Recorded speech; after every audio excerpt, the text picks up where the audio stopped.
이제 로마서 크게 10번째 하나님의 진노가 나타남에 대해서 같이 공부하도록 하겠습니다. 로마서 1장 18절부터 3장 20절까지를 죄론이라고 합니다. 죄론. 사도 바울은 복음을 전하기에 앞서서 죄부터 말씀합니다. 복음을 전하라는 게 지금 목적입니다만은 그 전에 먼저 복음이 복음되게 먼저 죄부터 말씀하고 있습니다. 왜냐하면 병든 자라야 의원을 찾기 때문입니다. 자기가 병들었다는 것을 먼저 알려줘야 되겠죠. 그래서 18절부터 23절에 먼저 경건치 아니한 죄에 대해서 말씀해주고 있습니다. 그래서 첫 번째로 18절에 하나님의 진노가 나타났다는 것입니다. 다시 한번 같이 읽겠습니다. 하나님의 진노가 불의로 진리를 막는 사람들의 모든 경건하지 않음과 불의에 대하여 하늘로부터 나타나나니. 그래서 17절에서 복음에는 하나님의 의가 나타나서 라고 증거한 사도 바울은 곧이어서 18절에서는 하나님의 진노가 나타났다는 겁니다. 하나님의 의가 나타났고 하나님의 진노가 나타났다는 겁니다. 그래서 하나님의 의가 나타났습니다. 이것은 복음의 기쁜 소식이죠. 하나님의 진노가 나타납니다. 이것은 심판의 날이 다가온다는 경고입니다. 이 둘은 같이 갑니다. 항상 같이 가야 됩니다. 굉장히 중요합니다. 새의 두 날개와도 같습니다. 오늘날 우리 바른 복음, 바른 기독교를 빼놓고서는 다른 종교, 어떤 세상의 어떤 철학, 그 다음에 이단, 다 그 배경이 바로 이 둘이 같이 가지 않기 때문에 항상 일어나는 문제입니다. 특별히 우리 이단들을 보면은 하나님의 진노가 나타났다라고 하는 것을 꼭 빼놓고 시작해요. 자, 보세요. 그래서 둘이 항상 같이 간다는 거예요.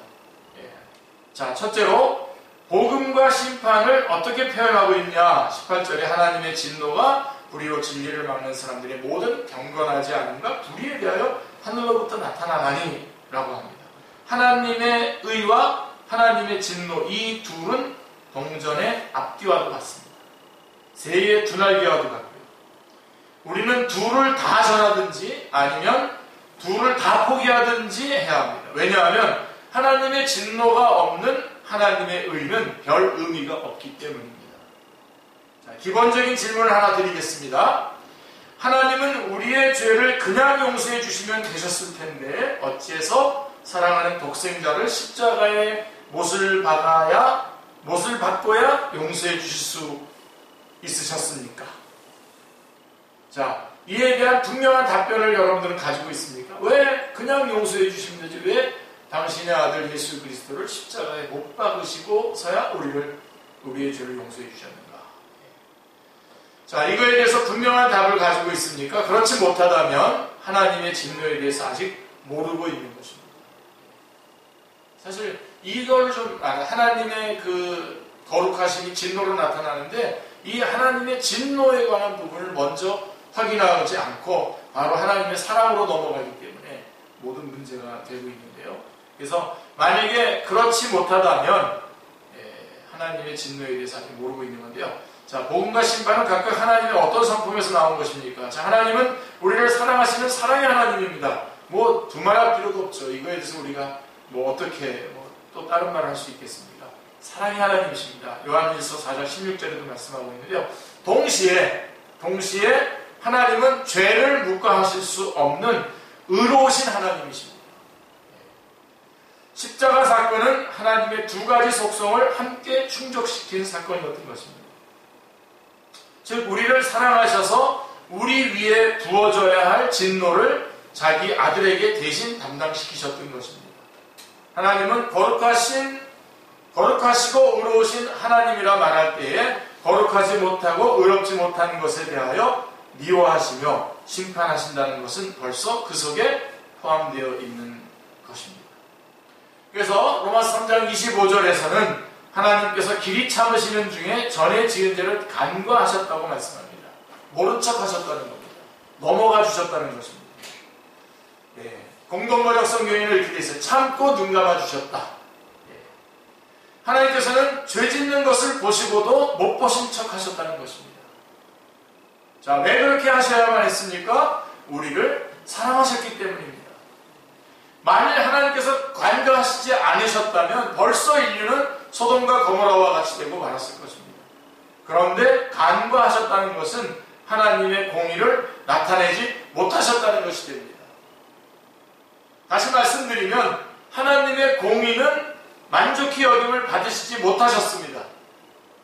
그때까지는 죄에 대한 진노가 마치 댐에 물이 고이듯이 고이기만 했다는 것입니다. 그렇다면 언제까지 보고도 못 보신 척 하셨습니까? 로마 3장 26절에 곧 이때에 예수님을 십자가에 못 박으실 때에, 이때란 자기 아들을 대속제물로 십자가에 못을 박으실 때까지를 의미하는 것입니다. 즉 댐에 물이 고이듯이 보류에 두셨던 죄에 대한 진노를 자기 아들에게 쏟으심으로 자기의 의로우심을 나타내셨다는 것입니다. 이렇게 하여 자기도 의로우시며 또한 예수 믿는 자를 의롭다 하시는 방도를 마련하셨다라고 하는 말씀입니다. 자기도 의로우시며라고 하는 것은 하나님의 공의를 말하는 것이고요. 예수 믿는 자를 의롭다 하실 때는 칭의를 말하는 겁니다. 자기도 의로우시며 했는데 하나님께서 불의하실 때가 있으셨단 말입니까? 그런 뜻이 아니죠. 그죠? 다만 하나님의 공의를 온전히 나타내시지 않고 보류 상태에 계셨다는 뜻입니다. 그러니까 여러분 옛날에 예수님 오시기 전에 범죄한 사람들, 뭐 아브라함의 죄라든가 이런 죄들은 어떻게 됐습니까? 죄를 용서해 주셨죠. 그리고서는 그 죄에 대한 처벌은 안 하시고 가지고 계셨단 말입니다. 그러니까 하나님의 공의가 드러나지가 않았죠. 예수님이 십자가에 돌아가실 때 이 모든 걸 다 모아서 다 예수님께 다 쏟아부으셔서 공의가 드러났고 우리는 그 안에서 의롭다함을 얻는 것이죠. 칭의가 된 것이죠. 아멘이죠? 네. 그래서 우리의 죄를 용서하실 수 있는 방도는 하나님이시라도, 아니 의로우신 하나님이시기 때문에 더욱 이 길 외에는 없었던 것입니다. 하나님의 의가 나타난 것은 이렇게 하고 나타나게 된 것이죠. 그래서 하나님의 의가 나타난 겁니다. 복음은 이렇게 마련된 것입니다. 내 아버지여 할 수만 있으면 이 잔을 내게서 물러가게 하옵소서라고 하는 기도에 응답하셔서 그 잔을 물러가게 하셨습니까? 아니죠. 도리어 한 모금도 남김없이 마시지 않으면 안 되셨습니다. 한 줄기 빛마저도 거절하셨습니다. 아버지여 하나님이여 하나님이여 어찌하여 나를 버리셨나이까.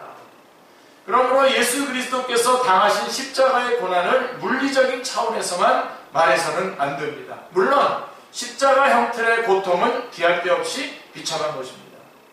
그렇다고 해도 주님이 당하신 고통은 죄에 대한 진노로 인하여 아버지 되시는 하나님과의 끊어짐이었습니다. 버림당함이었습니다. 오직 주님은 이때만이 아버지와 부르시지 못하고 하나님이여 하고 부르셨던 것이죠.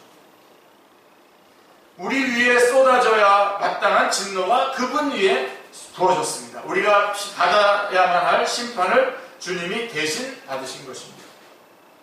그런 후에야, 그런 연후에야 하나님의 공의는 만족히 여기심을 받으셨으며 또한 예수님을 믿는 자를 의롭다고 여겨주실 수가 있게 된 것입니다.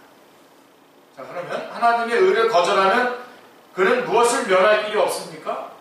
예. 그러므로 복음 전도자는 하나님의 의와 하나님의 진노를 함께 전해주어야만 합니다. 받는 입장에서도 둘을 함께 받아들이든지 아니면 둘을 다 배격하든지 해야만 합니다. 자기의 입맛에 맞추어서 좋으신 하나님만 취할 수는 없습니다. 세상은 다 이 좋으신 하나님만 얘기하죠. 어떻게 하나님이 지옥을 만드셨냐 이런 식으로 나오지 않습니다. 본인들의 죄의 문제를 얘기하지 않아요. 죄의 문제를 얘기하지 않으니까 예수님이 필요 없죠. 그래서 좋은 하나님만 말하는 거죠. 자, 십자가는 우리에게 향하신 하나님의 사랑의 높이입니다. 십자가, 그것은 우리의 죄에 대한 진노의 깊이입니다. 십자가는 하나님의 사랑과 진노를 동시에 말해주고 있습니다. 인간은 하나님의 사랑을 받아들이든지 아니면 진노를 받든지 둘 중에 하나를 택해야만 합니다. 하나님의 의가 나타났습니다. 그것은 믿음으로 받을 수 있습니다. 이것이 17절의 증거이고요. 만일 하나님의 의를 거절하면 당신 위에 진노가 나타나게 됩니다. 이것이 18절의 증거입니다. 그래서 17절과 18절이 완전히 바뀌는 거죠. 그래서 17절까지가 서론이고 18절부터 이제 본론에 들어와서 첫 번째 문제 제기, 하나님의 진노가 있다. 그리고 모든 사람이 죄인이다라고 하는 것이 3장 20절까지의 내용인 것입니다. 그래서 그러나 그들은 감사히 받기는커녕 불의로 진리를 막고 있다는 것이죠. 막는다는 말은 저지한다, 방해한다는 뜻인데요. 불의로 진리를 막는 그들 위에 하나님의 진노가 하늘로부터 쫓아 나타난다고 성경은 말씀하고 있습니다. 오늘날 진노의 교리만큼 미움을 받고 반대를 받는 것도 없습니다. 심판을 말하고 지옥을 말하면 핏대를 올리면서 싸우자고 덤벼듭니다. 비웃고 절망합니다. 신고합니다. 지금도 이런 동성애 무슨 퍼레이드를 하고 그러면 우리가 이거 잘못됐습니다. 이거 더럽습니다. 이건 아닙니다. 라고 이렇게 말하는 거를 못하게 하는 법을 만든다는 거 아니에요. 그죠? 여러분, 우리 기독교는 자유죠. 네? 그래서 얼마든지 예수 그리스도가 유일한 구세주입니다. 교회는 이걸 말해야 되고, 그 다음에 저렇게 하는 것은 저건 하나님의 뜻이 아닙니다 라고 말해야 되고, 얼마든지 우리가 선포할 수 있어야 되는데 그렇지 않다는 거예요. 그런 것들을 얘기하면 싸우자고 덤벼들고 비웃고 조롱하고 신고합니다. 당신은 그리스도인이면서 왜 동성애 이런 사람들을 미워하냐고. 우리가 언제 그 사람들을 미워했어요? 그러한 것들이 잘못됐다고 말할 수 있는 권리를 우리가 뺏기지 않으려고 하는 겁니다. 교회 바깥에서만이 아니라 교회 안에서도 그렇게 주장하는 자도 있어요. 소위 교회 안에서도 의인인 사람들이 있잖아요. 자기는 괜찮고 다른 사람들, 다른 교회는 뭐 잘못된 교회고 어쩌고저쩌고 그런 사람들이 이런 식으로 몰고 나갔죠. 신구약 성경 전체 요절이라고 말하는 요한복음 3장 16절은 이렇게 말씀합니다. 하나님이 세상을 이처럼 사랑하사 독생자를 주셨으니 이는 저를 믿는 자마다 멸망치 않고 영생을 얻게 하려 하신다. 무슨 뜻입니까? 저를 믿는 자는 영생을 얻게 되는 것이요, 믿지 아니하면 멸망을 받게 된다는 경고입니다. 믿는 자는 어찌하여 멸망을 받지 않게 됩니까? 어찌하여 심판에 이르지 아니합니까? 어째서 정죄가 없습니까? 우리들도 심판을 받아야 마땅합니다. 우리들도 정죄를 받아야 마땅합니다. 분명한 대답은 다만 우리 대신에 정죄를 받으시고 심판을 받아주신 분이 계시다는 것이죠. 그분이 바로 예수 그리스도이십니다. 우리가 이 이야기를 자유롭게 말할 수 있도록 우리에게 주어진 자유를 우리가 절대로 뺏기면 안 됩니다. 예수님을 믿는다는 것은 하나님의 아들 그리스도께서 나를 대신하여 정죄와 진노와 심판을 받으셨다는 것을 인정하고 고백하고 믿음으로 받아들이는 것을 의미합니다. 그래서 믿는 자에게는 정죄함이 없고 심판에 이르지 않게 되는 것입니다. 하나님의 의로우심과 하나님의 사랑하심이 동시에 충족될 수 있는 방법은 우리 대신 자기 아들을 정죄하는 길 외에 달리는 없었던 것입니다. 이것이 벌써 창세전에 계획되었고 예수님께서 이 땅에 오셔서 십자가에 달려 돌아가셨고 성령님께서 이것이 바로 오늘 우리를 위한 것이다라고 하는 것을 알려주시고 계시는 것이죠. 이렇게 해서 하나님의 의가 나타나게 되었습니다. 그러나 이것을 받아들이지 아니하고 불의로 진리를 막고 있다는 것입니다. 손바닥으로 하늘에 해를 가리려는 어리석음을 범하지 마시기를 바랍니다. 이들에 대하여 하나님의 진노가 하늘로 쫓아 나타난다고 말씀합니다. 만일 이 구속의 은총을 받아들이지 않고 믿지 않는다면 죄에 대한 진노를 자신이 담당할 수밖에 없는 것입니다. 그리고 죄값은 사망입니다. 하나님의 진노가 나타납니다. 자, 그러면 하나님의 진노가 무엇에 대해서 나타납니까? 여기까지만 하겠습니다. 오늘 하나님의 진노가 무엇에 대하여 나타나냐? 18절 다시 한번 같이 읽겠습니다. 하나님의 진노가 불의로 진리를 막는 사람들의 모든 경건하지 않음과 불의에 대하여 하늘로부터 나타나나니. 하나님의 진노가 무엇에 대하여 나타나는가에 대해서 살펴보겠습니다. 인류는 시조 아담 하와의 범죄 이후에 하나님의 진노하에 놓이게 되었습니다. 앞으로의 진노만이 아니라 벌써 진노하에 있는 것입니다. 노아의 홍수, 소돔 고모라의 멸망 등이 그 대표적인 예입니다. 좋은 논과 밭을 그대로 방치해두면 가시와 엉겅퀴로 뒤덮이게 되는 것도 땅이 저주하에 있기 때문입니다. 그러나 종말적으로 하나님의 의로우신 심판이 나타나는 그날에 임할 진노가 있는 것이죠. 자, 어디에 임하게 됩니까? 하나님의 진노는 다시 한번 18절 말씀해 보면 하나님의 진노가 불의로 진리를 막는 사람들의 모든 경건하지 않음과 불의에 대하여 하늘로부터 나타난다라고 합니다. 모든 경건하지 않음과 불의에 대하여 라고 말씀하고 있습니다. 죄들에는 수만 가지가 있다고 해도 사도 바울은 크게 경건하지 않음과 불경건과 불의 두 가지로 요약하고 있습니다.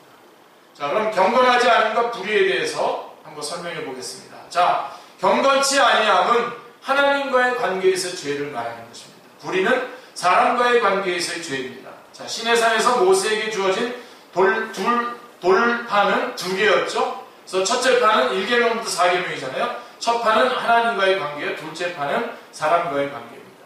5계명부터 10계명. 자, 주님께서도 내 마음을 다하고 뜻을 다하고 성품을 다하고 목숨을 다하여 내 하나님을 공경하라 하셨습니다. 이것이 첫째 되는 계명이요, 둘째는 내 이웃을 내 몸과 같이 사랑하라 하신 것이라고 말씀하셨습니다. 하나님을 공경하지 않는 것은 경건치 않음이요, 이웃을 사랑하지 않는 데서 빚어지는 모든 죄는 불의입니다. 자, 어느 게 먼저인가요? 그러면 무슨 죄가 멸망에 이르는 죄입니까? 사도 바울은 먼저 경건치 아니함에 대해서 19절부터 25절에서 말씀하신 후에 불의에 대하여 26절부터 32절에서 언급하고 있습니다. 사람들은 죄라고 말하면 곧장, 사기, 폭행, 간음 이런 것들 불의를 생각합니다만은 불의에 대해서는 하등 이의를 제기하지 않습니다. 사람들은. 그러나 하나님을 믿지 아니하는 경건하지 아니함에 대해서는 죄인 줄을 모르고 있습니다. 하나님을 믿지 않는 거가 죄인 줄을 모르고 있어요. 하나님 아닌 것을 하나님처럼 붙잡는 거는 죄인 줄 모르고 있고, 어떤 그런 사기라든가 이런 것만 죄라고 생각을 하고 있는 거죠.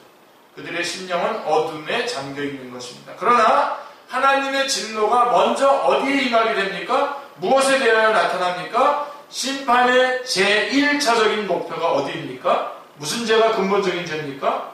우리는 성경이 말씀하고 있는 순서에 주목해야 됩니다. 순서는 경건치 않음과 불의입니다. 경건치 않음이 먼저이고 불의가 다음에 따라옵니다. 모든 문제의 근원은 하나님과의 관계가 잘못된 데서 비롯되는 것입니다. 한 사람, 로마서 5장 12절에 유명한 기절이 있죠. 한 사람으로 말미암아 세상에 죄가 들어오고, 그렇게 한 죄는 다름 아닌 경건치 않은 불경건을 말하는 것입니다. 불의가 아니라 그들은 먼저 어떤 불의를 행한 것이 아니었습니다. 불의는 그 다음에 오게 되는 것이죠. 우상숭배는 불의가 아니라 불경건한, 경건치 아니한 죄인 것입니다. 하나님을 믿지 않는 경건치 아니함이 먼저입니다. 하나님의 신성이 그 만드신 만물에 분명히 보여 알게 되는데도 하나님을 할 때 하나님을 영화롭게도 아니하며 감사치도 아니하고, 그래서 그 선에서 멈췄습니까? 어떻게 했습니까? 아니죠. 한술 더 뜹니다. 하나님께 영광을 돌리고 하나님을 할 때 하나님을 영원하게 하고 하나님을 감사해야 되는데 오히려 거꾸로 썩어진 사람과 금수와 버러지 형상의 우상으로 바꿔치기를 하고 있다는 것입니다. 이 경건치 아니함에 대해서 하나님의 진노는 나타나는 것입니다. 하나님의 거룩이죠. 이 경건치 아니한 죄는 하나님이 세상을 이처럼 사랑하사 독생자를 주셨으니라고 한 예수 그리스도를 배척하는 것으로 이어집니다. 하나님의 진노는 사랑하는 독생자를 보내주시고 십자가에 대신 죽게 하신 일에 대해서 어떤 반응을 나타내느냐가 가장 중대한 기준입니다. 예수님을 믿느냐 안 믿느냐가 가장 중대한 기준입니다. 그래서 믿느냐 믿지 않느냐에 따라서 그 사람 위에 하나님의 의가 나타나느냐 아니면 하나님의 진노가 나타나느냐가 달려있는 것입니다. 하나님 앞에 경건하다면 불의는 막을 수가 있습니다. 요셉이 물리치기 어려운 유혹 속에서도 불의를 행치 않을 수 있었던 것은 그가 하나님 앞에서 경건한 삶을 살았기 때문이었습니다. 창세기 39장에 나오죠. 반대로 하나님 앞에 경건치 않음으로써 모든 불의는 싹트게 되는 것입니다. 다시 강조합니다만은 말씀하고 있는 순서에 유의하시기를 바랍니다. 불의보다 경건치 아니함이 먼저입니다. 하나님의 진노가 경건치 않음과 불의에 대하여 하늘로 쫓아 나타난다고 말씀합니다. 십계명은 둘째 돌판부터 시작하고 있지 않습니다. 오늘의 사회제도는 경건치 않음에 대해서는 소경인 채로 불의만을 제거해 보려는데 그 맹점이 있는 것이죠. 그러나 첫 단추를 잘못 끼게 되면 어떻게 됩니까? 아래 단추를 잘 낀다고 해도 옷은 뒤틀리게 마련입니다. 그리스도인이 성화에 이르는 방도도 이 순서를 명심할 필요가 있습니다. 하나님과의 관계에서 경건한 삶이 우선되어야만 이웃과의 관계에서도 의로운 삶을 살 수 있는 것입니다. 그리고 명심해야 할 점은 경건치 않음과 불의, 이 둘은 같이 가고 있다는 점입니다. 이것은 둘이 아니요 하나입니다. 이 둘은 떼어놓고 생각해서는 안 됩니다. 하나님 앞에 경건한 사람이라면 결코 불의한 삶을 살아갈 수는 없는 것입니다. 아멘입니다. 끝으로 주님께서 말씀하신 산상수훈의 순서에 대해서 잠시 생각해 보고자 합니다. 자, 먼저는 무엇을 행해야 하느냐에 있지 않죠. 하나님 앞에서 어떠한 사람이 되어야 하느냐가 먼저입니다. 심령이 가난함을 알고 애통해야 하며 온유하여지고 의에 줄이고 목마름으로 배부름을 얻는 사람만이 너희는 세상의 소금이요 너희는 세상의 빛이라고 하신 의로운 삶을 살게 되는 것입니다. 자신이 경건의 모양은 있으나 경건의 능력은 부인한 자는 아닌지 우리가 반성해 보시기를 기도합니다. 하나님의 진노가 모든 경건치 않음과 불의에 대하여 하늘로 쫓아 나타나는 것입니다. 그래서 오늘은 여기까지만 하는데요. 하나님의 진노, 하나님이 진노하신다는 것은 하나님이 거룩하시다는 것입니다. 근데 하나님의 진노가 어디에 나타나냐? 하나님과의 관계에서의 죄인 우상숭배와 사람과 사람 사이의 관계인 불의인데 그 불의는 바로 성적 범죄라고 하는 것으로 나타나는데 이것에 대해서 하나님과의 관계도 물론이거니와 사람과의 관계에서의 죄에 대해서도 하나님은 진노하시는 것입니다. 하나님이 진노하신다는 것은 하나님이 거룩하시다는 것이고 우리는 항상 기억해야 되는 것이 하나님의 거룩하심을 항상 먼저 기억을 해야 됩니다. 그래서 그리고선 하나님의 사랑을 얘기해야 되는데 오늘날 우리들의 문제는 우리 정통적으로 복음을 증거하고 바르게 증거하는 말씀 이외에 다른 모든 그 시도들은 하나님의 사랑을 먼저 얘기하면서 하나님의 진노, 하나님의 거룩을 빼기 때문에 여러 가지 문제들이 발생하게